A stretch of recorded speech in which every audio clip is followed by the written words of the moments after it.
அதனால் நீங்கள் என்ன சொல்கிறீங்களோ அதை சொல்லிட்டு போயிடுறேன் அப்படின்னு சொல்லிட்டு தான் நான் ஆண்டவர்கிட்ட ஜெபிக்கிறேன். அப்படி தான் கர்த்தர் வார்த்தையை தருகிறார். இன்றைக்கு அக்கினியால் கிடைத்த பரிசுன்ற ஒரு தலைப்பில் ஒரு பிரசங்கத்தை கேட்போம். அக்கினியால் கிடைத்த பரிசு. ஆமென். லேவியராகமத்தின் புஸ்தகம் 10வது அதிகாரம் 1வது 2வது வசனம். நல்லா கவனிங்க. அக்கினியால் கிடைத்த பரிசு அப்படின்ற தலைப்பின் கீழே ஊழியர்களுக்காக பேசப்படுகிறது. சில பாஸ்டர் சொல்றாங்க, நீங்க இதை மறைவாய் பேச வேண்டியதெல்லாம் வெளியரங்கமாய் பேசி விடுகிறீர்கள், இதனால எல்லாரும் அதை அறிந்து கொள்ளுகிறதற்கு ஏதுவாயிருக்கிறது என்று சொல்லுகிறார்கள். அது எனக்கு தெரியாது, அதை பற்றிய ரிசல்ட் எனக்கு தெரியல, அதனால சொல்லணும்னு சொல்றார், சொல்லியிருந்தேன். அக்கினியால் கிடைத்த பரிசு. லேவியராகமத்தின் புஸ்தகம் 10வது அதிகாரம் 1வது 2வது வசனம். ஒருத்தர் சத்தமா வாசிக்கலாமே. பின்பு ஆரோனின் குமாரராகிய நாதாபும் அபியும் தன் தன் தூப கலசத்தை எடுத்து அவைகளில் அக்கினியையும் அதன் மேல் தூப வர்க்கத்தையும் போட்டு தங்களுக்கு கட்டளையிடாத அந்நிய அக்கினியை அவருடைய சந்நிதியில் கொண்டு வந்தார்கள். அப்பொழுது அக்கினி கர்த்தருடைய சந்நிதியில் இருந்து புறப்பட்டு அவர்களை பட்சித்தது. அவர்கள் வேற எங்கேயும் சாகல, கர்த்தருடைய சந்நிதியில் செத்தார்கள். ஜெபிப்போம். அன்புள்ள பிதாவை துதிக்கிறோம். நல்ல கால வேளையில இந்த சத்தம், இந்த வார்த்தை, இந்த சத்தியம் எல்லா இடங்களுக்கும் போக வேண்டும் என்கிறது உம்முடைய விருப்பமாக இருக்கிறது. ஆகவே உன் வாயை விரிவாய் திறந்து பேசுவதற்கு நீ ஆயத்தமாயிரு. என் வாயை என் வார்த்தை என் ஆவி உண்மையில் ஊற்றுவேன் என்று சொல்லி அனுப்பினீர். உடைய வார்த்தையை நான் சொல்லுகிறேன். இது ஊழியர்களுக்கும் ஊழியங்களுக்கும் சாதகமாயிருக்குமா என்று எனக்கு தெரியாது, ஆனால் உமக்கு அது சாதகமாக இருக்கும் என்று நீர் சொல்லி அனுப்பியிருக்கு. உமக்கு சாதகமானதை ஊழியர்களும் ஊழியங்களும் பின்பற்ற வேண்டும் என்பது உம்முடைய விருப்பமாக இருக்கிறது. ஆகவே இன்றைக்கு கேட்கப்படுகிற வார்த்தைகள் உம்முடைய பார்வைக்கு ஏற்றதா இருக்கிறதுனாலே ஊழியர்களுக்கும் ஊழியங்களுக்கும் அது ஏற்றதாய் பொருந்தும்படி ஆவியானவர் கிருபை செய்வீராக. உம்முடைய வாயத்தை என் வாயில் அருளி உம்முடைய கரத்தின் நிழலினால் என்னை மறைப்பீராக. இயேசுவின் நாமத்தில் பிதாவே, ஆமென். அக்கினியால் கிடைத்த பரிசு என்னது? ஆரோனின் குடும்பத்துக்கு அக்கினியால் என்ன பரிசு கிடைச்சது? 2 பிள்ளைகள் செத்து போயிட்டாங்க. அதான் அக்கினியால் கிடைத்த பரிசு. ஆமென். அக்கினியால் கிடைத்த பரிசு முதல் நாள்ல கிடைக்குது. ஃபர்ஸ்ட் டே மினிஸ்ட்ரி, முதல் நாள் அபிஷேகம், முதல் நாள் ஊழியம், அன்றைக்கே இந்த பரிசு கிடைத்தது. அக்கினிக்கு எதிராகவே அக்கினி இருக்கிறது என்பது இந்த வேத புத்தகத்தில், இந்த வசனத்தில் பார்க்கலாம். அக்கினிக்கு எதிராகவே என்ன இருக்கிறது? அக்கினி இருக்கிறது. நாதாபும் அபியும் கையிலையும் அக்கினி தான் இருக்கிறது. அவர்களை கொன்று போட்டதும் என்னதான்? அக்கினிதான். அக்கினிக்கு எதிராகவே அக்கினி இருக்கிறது. அதனால ஊழியத்தில் இறங்குற அக்கினி எல்லாம் தேவ அக்கினி என்று நான் நம்புறதில்லை. அக்கினியின் அபிஷேகம் அக்கினியா கர்த்தர் இறங்கிட்டார்னு சொல்றதெல்லாம் நான் நம்புறதில்லை. அதை பரீட்சித்து பார்க்கறதுக்கு, நிதானித்து பார்க்கறதுக்கு நான் கொஞ்சம் மனம் எப்பொழுதுமே ஆயத்தமாக இருக்கிறதுக்கு நான் வைத்துக் கொள்ளுகிறது. ஆண்டவர்கிட்ட கேட்டேன், அந்நிய அக்கினியை பத்தி நீ கொஞ்சம் சொல்லிடு அப்படின்னார். அந்நிய அக்கினினா என்ன? ஆமென். அந்நிய அக்கினினா என்ன? என்னுடைய ஊழியர்களுக்கு அதை பத்தி அறிவு இல்லை, அதை பத்தி ஒரு தெளிவு இல்லாம இருக்கிறாங்க. அதனால அந்நிய அக்கினின்னா என்ன? அந்நிய அக்கினி எனக்கு விருப்பம் இல்லாத ஒரு காரியம். அந்நிய அக்கினியை நான் விரும்பல, அந்நிய அக்கினியை என்னால் ஏற்றுக்கொள்ள முடியாது. அந்நிய அக்கினியை என்னன்னு அவங்க தெரிஞ்சு ஊழியம் செஞ்சா எனக்கும் அவங்களுக்குள்ள இருக்க தொடர்பு நல்லா இருக்கும். அவங்களுக்கு என்ன பண்ணணுமோ நான் பண்ணுவேன். அவங்கள பாதுகாக்கிறது, அவங்களை ஆசீர்வதிக்கிறது, அவங்களை நடத்துறது, அவங்களுடைய சந்ததிகளை தலைமுறைகளை பொறுப்பெடுக்கிறதெல்லாம் நான் பார்த்துக் கொள்ளுகிறேன். அவங்க அந்நிய அக்கினியை சமூகத்தில் கொண்டு வர வேண்டான்னு தெளிவா பேசிரு.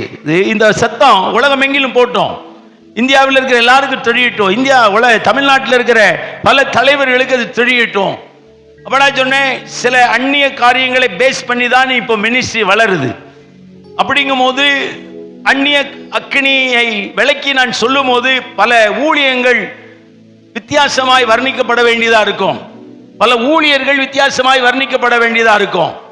அதுக்கு நான் பலியாக விரும்பல, அது எனக்கு தேவையில்லையே அப்படின்னு பாண்டு சொன்னாரு. அது என்னுடைய காரியம், அதை நான் பார்த்து கொள்ளுகிறேன், நீ சொல்றதை சொல்லுன்னு சொன்னார்.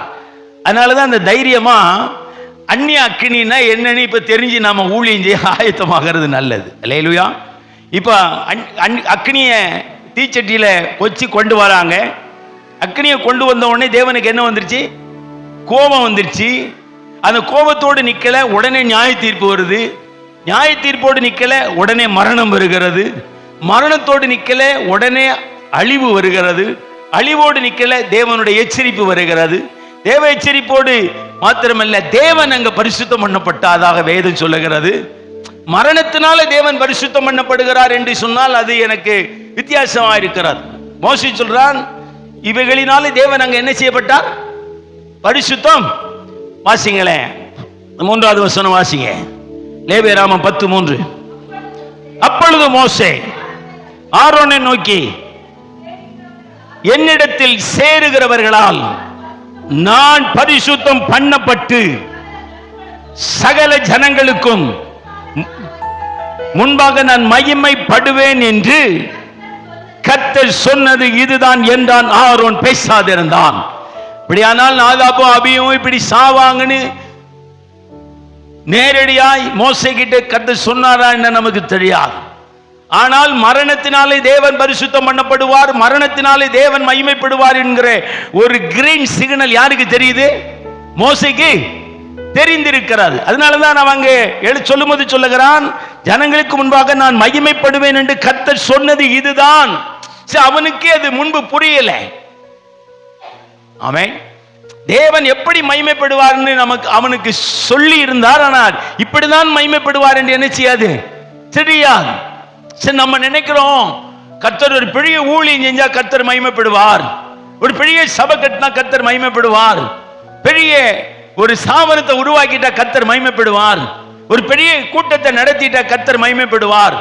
சரி, நம்ம பாசிட்டிவாவே சிந்திக்கிறோம். மோசே அப்படிதான் சிந்திக்கிறான். ஆனா அவனுக்கு தேவன் எப்படி மகிமைப்படுவார் என்று அவனுக்கு தெளிவு கிடையாது இந்த விஷயத்துல. ஆனால் கடைசியாக அவன் புரிந்து கொள்ளுகிறார், அவர் மகிமைப்படுவேன் என்று சொன்னது இதுதான் என்பதை நான் இப்பொழுது புரிந்து கொள்ளுகிறேன். ஆமென். எல்லாம் கவனிங்க. அல்லேலூயா.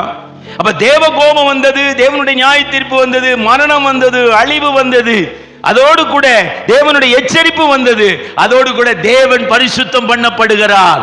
ஆரோனுடைய 2 பிள்ளைகளுடைய மரணத்தினால யாருக்கு லாபம்? தேவனுக்கு லாபம். இஸ்ரவேலின் தேவன் எப்ப என்ன பண்றார் நமக்கு தெரியாது. நம்முடைய தேவன் இப்ப என்ன பண்ணுவார் நமக்கு தெரியாது. அதனால தேவன் மரணத்தினாலே பரிசுத்தம் பண்ணப்பட்டதாக வேதம் எழுதுகிறது. அடுத்து சொல்லுகிறார், அவர் மகிமைப்பட்டிருக்கிறார். மகிமைப்படுவேன் என்று சொன்னார், அவர் மகிமைப்பட்டிருக்கிறேன் என்று சொன்னார். இப்படி தொடர்ச்சியாகவே ஒரு விஷயத்தை குறித்து ஒரு 7-8 காரியங்கள் நடைபெற்று கொண்டே இருக்கிறார். சரி, இந்த மரணத்தை தேவன் அனுமதித்ததுக்கு காரணம் என்ன? ஆரோன் மேல கோபமா? கிடையாது. ஆரோனுடைய 4 பிள்ளைகள் மேல தேவனுக்கு கோபமா? அதுவும் கிடையாது. ஆரோனுடைய 4 பிள்ளைகளை குறித்து தெளிவாக இந்த வேதம் நமக்கு வர்ணித்து என்ன செய்யல, சொல்லப்படல. ஆரோனுடைய 4 பிள்ளைங்க எப்படிப்பட்ட பிள்ளைங்க நமக்கு தெரியாது. நாதாப் எப்படி, அபி எப்படி நமக்கு தெரியாது. இன்னும் 2 பிள்ளைங்க அவங்க எப்படிப்பட்டவங்க, என்ன குணம் உள்ளவங்க நமக்கு தெரியாது. அதெல்லாம் தேவனுக்கு தான் தெரியும். நீங்க ஊழியக்காரங்களுடைய பிள்ளைங்க எப்படிப்பட்டவங்கன்றதை நம்ம சொல்ல முடியாது. ஆனா தேவனுக்கு எல்லாமே தெரியும். அல்லேலூயா. நான் உங்களுக்கு 2 பிள்ளைங்க இருந்தா 2 பிள்ளைங்களுடைய ஹிஸ்டரி அவருக்கு தெரியும். எனக்கு 4 பிள்ளைங்க இருக்கு, 4 பிள்ளைகளுடைய ஹிஸ்டரி ஆண்டவருக்கு தெரியும். அது மாதிரி ஆரோனுடைய 4 பிள்ளைகளையும் தேவன் முன்னமே அறிந்திருந்தார். ஆனாலும் தேவன் பொறுப்பை கொடுக்கிறார். அவர்கள் மரணத்துக்கு ஏதுவானவர்கள் என்று தெரிந்தும் தேவன் பொறுப்பு கொடுக்கிறார். அது ஏன் கொடுக்கிறார் எனக்கு தெரியல. நாதாபும் அபியும் மரிக்க போகிறார்கள். ஊழியத்தினுடைய முதல் தொடக்கத்தின் நாட்களிலே தேவனாலே அந்த மரணம் வரப்போகிறது. தேவனே அக்கினி அனுப்பி சாகடிக்க போகிறார். அப்புறம் எதுக்கு அந்த ஊழியத்தை கொடுத்தார்? கேள்வி கேட்க தேவனிடத்துல நமக்கு தைரியம் கிடையாது. ஏனையா 2 பேர் சாவாங்கன்னு நமக்கு தெரியுமே. அப்படின்னா நாதாபு அபியூபை நீங்க முதல்லயே க்ளோஸ் பண்றவேன்னு தெரிஞ்சிருந்தீங்கன்னா ரிஜெக்ட் பண்ணிருக்கலாமே.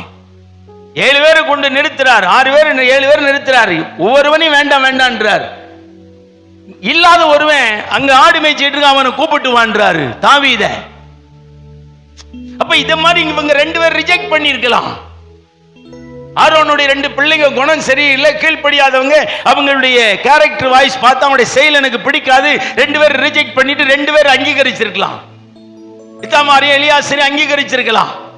ஆனா தேவன் இவங்களை தான் முதல்ல ஃபீல்டுக்கு கொண்டு வர்றாரு.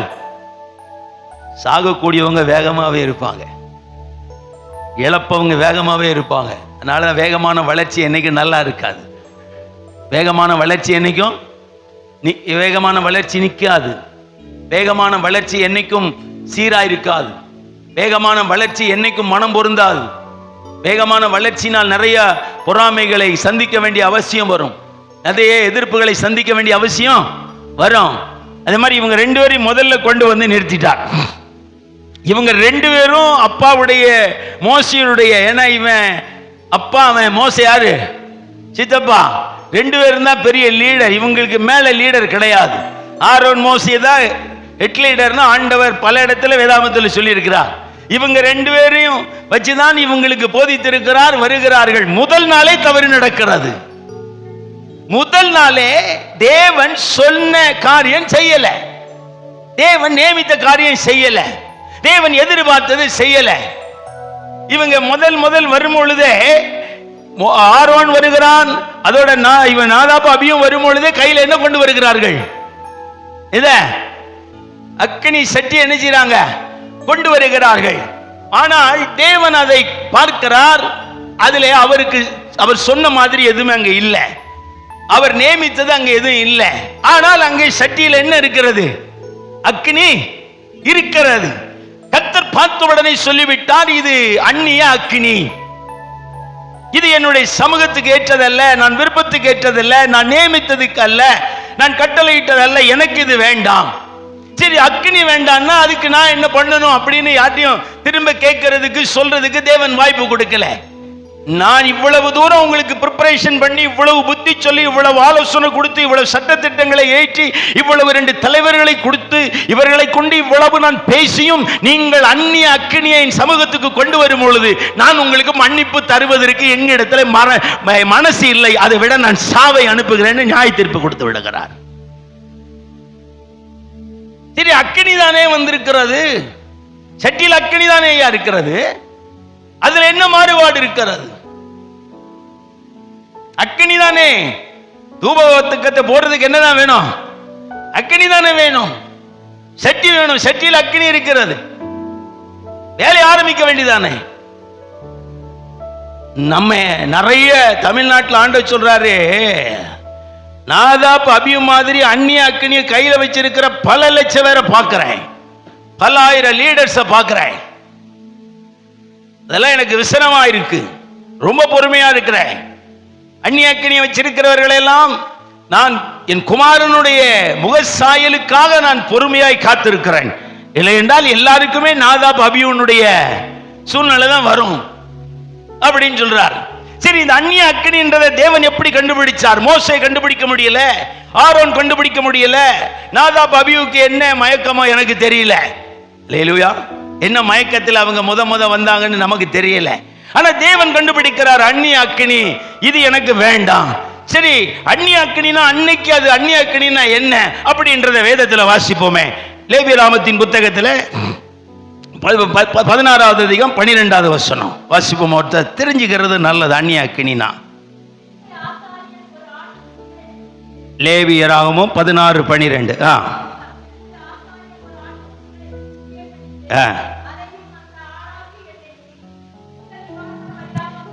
ஏமா இல்லமா, கர்த்தருடைய சந்நிதியில் இருக்கும் பலிபீடத்தின் மேலுள்ள நெருப்பு தணலினால் தூபகலசத்தை நிரப்பி. நல்ல கவனிக்க வேண்டிய விஷயம். அந்நிய அக்கினி என்பது என்னன்றதை இந்த வேதவசனம் சுட்டி காண்பிக்கிறது. 16:12 சொல்றார், கர்த்தருடைய சந்நிதியில் இருக்கும். நல்ல கவனிங்க. ஊழியர்கள் அந்நிய அக்கினினா என்னன்னு தெரியாமையே இவ்வளவு நாள் வாழ்ந்துட்டோம் இல்லையா? அந்நிய அக்கினினா என்னன்னு தெரிஞ்சுக்குவோம். கர்த்தருடைய சந்நிதியில் இருக்கும் பலிபீடத்தின் மேலுள்ள நெருப்பு தணலினால் தூப கலசத்தை நிரப்பி பொடியாக்கப்பட்ட தூப வர்க்கத்திலே தன் கைப்பிடிகள் நிறைய எடுத்து திரைக்கு உட்புறமாக கொண்டு வர வேண்டும். அல்லேலூயா, அல்லேலூயா. என்ன இவங்க கொண்டு வந்த அக்கினிக்கும் தேவன் சொல்ற அக்கினிக்கு என்ன வித்தியாசம் சொன்னா, இவங்க ஒரு அக்கினியை அக்கினி தானே தேவை அப்படின்னு ஒரு அக்கினியை உருவாக்கி கொண்டு வந்துட்டாங்க. ஆனா ஏற்கனவே ஆண்டவர் ஆரோனிடத்திலே மோசேயினிடத்திலே சொன்னது என்ன? என் சமூகத்துக்கு அக்கினி தூபவர்க்கம் போடுற அக்கினியை கொண்டு வரும்போது எங்க இருந்து அக்கினி எடுக்கணும்? பலிபீடத்திலே. நீங்க இதுக்கு ஒரு உதாரணம் தான் எனக்கு தெரியும். நீங்க உத்தரகாண்ட் மாநிலத்தில் காசி இருக்கிறார். காசியில ஒரு நாளைக்கு ஆயிரக்கணக்கான பிணங்கள் எரிகிறது. உத்தரப்பிரதேசத்தில் எவ்வளவு பிணம் எரிஞ்சாலும் அதுக்கு எரிய வைக்கிறதுக்கு என்ன தேவை? அக்னி தேவை. ஆனா அந்த அக்னி எங்க இருந்து கொண்டு வரணும்ன்றது அங்க ஒரு சட்டம் இருக்கிறது.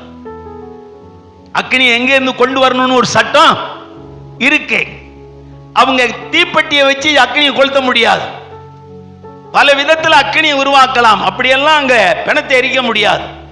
அங்க 24 மணி நேரமும் அங்க ஒரு இடத்துல தீ எரிந்து கொண்டே இருக்கும், அக்னி தழல் இருந்து கொண்டே இருக்கும். அங்கே இருந்துதான் அந்த அக்னியை கொண்டு வந்து பிணத்தை எரிக்க நீங்கள் ஆரம்பிக்க வேண்டும். நீங்கள் விருப்பத்திற்கு நீங்கள் உங்க கையில இருக்கிற எந்த ஒரு பொருளை வைத்து நீங்கள் அக்னியை உருவாக்கி அந்த பிணத்தை எரித்தால் அந்த தெய்வம் அந்த பிணத்தை தனக்கு ஏற்றுக்கொள்வதற்கு வாய்ப்பே கிடையாது. அப்படியானால் ஒரு 24 மணி நேரம் அந்த அக்னி எரிந்து கொண்டே இருக்கும். அந்த இடத்துல இருந்து ஒரு அக்னியை பத்த வைத்து எடுத்துட்டு வந்துதான் பிணத்தை எரிக்கிறதுக்கு பத்த வைப்பார்கள். அல்லேலூயா. இதை நான் மனதில் பலமுறை நான் யோசிச்சிருக்கிறேன். எதையோ ஒரு அக்னியை வச்சு எரிச்சிருக்கலாமே. இவங்க இதுல இருந்துதான் அது என்ன ரூல்ஸ்னு நமக்கு தெரியாது. இந்த பைபிளை வாசிக்கும் போது கர்த்தர் பலி செலுத்துவதற்கு முன்பதாக அந்த தூபகலசத்துக்குள்ளே அக்னியை எப்படி உருவாக்க வேண்டும் என்று சொல்லி கொடுத்திருக்கிறார்.